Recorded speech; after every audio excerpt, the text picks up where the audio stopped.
C'est une infection des poumons qui est liée à une bactérie qu'on peut retrouver dans l'eau. C'est une infection qu'on voit de temps en temps avec quelques cas signalés chaque année en Savoie, mais qui ponctuellement peut donner des phénomènes d'épidémie. C'est une infection qui peut être grave puisque 10% des patients peuvent décéder, mais c'est essentiellement chez des personnes qui sont particulièrement fragiles, qui ont des problèmes respiratoires, des problèmes cardiaques de base et en particulier les personnes âgées.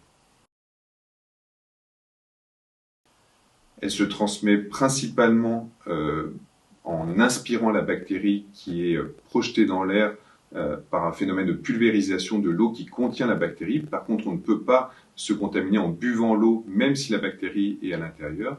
Et de la même manière, il n'y a pas de risque de transmission de la bactérie autour d'un patient qui est infecté. Donc c'est vraiment des phénomènes, notamment en cas de climatisation qui contient de la légionnelle et qui peut envoyer la légionnelle dans l'air, qu'on peut éventuellement se contaminer.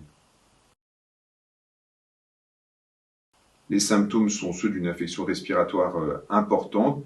Donc généralement, ils apparaissent brutalement en 24 heures avec beaucoup de fièvre, un essoufflement éventuellement, une toux qui est plutôt sèche et une fatigue importante qui va pouvoir nécessiter d'hospitaliser le patient. Le traitement repose principalement sur des antibiotiques.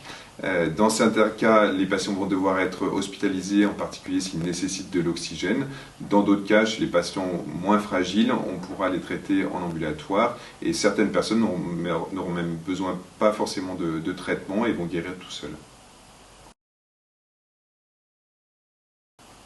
C'est une bactérie qui est particulièrement surveillée dans les collectivités pour lesquelles on mesure régulièrement les concentrations dans l'eau. Si on voit les concentrations augmenter, on a des traitements spécifiques qui peuvent être réalisés au niveau des canalisations. Pour éviter cette accumulation, on peut aussi tout simplement laisser couler l'eau du robinet. À domicile, le risque d'avoir une accumulation est beaucoup plus faible et il n'y a pas de surveillance spécifique qui est faite.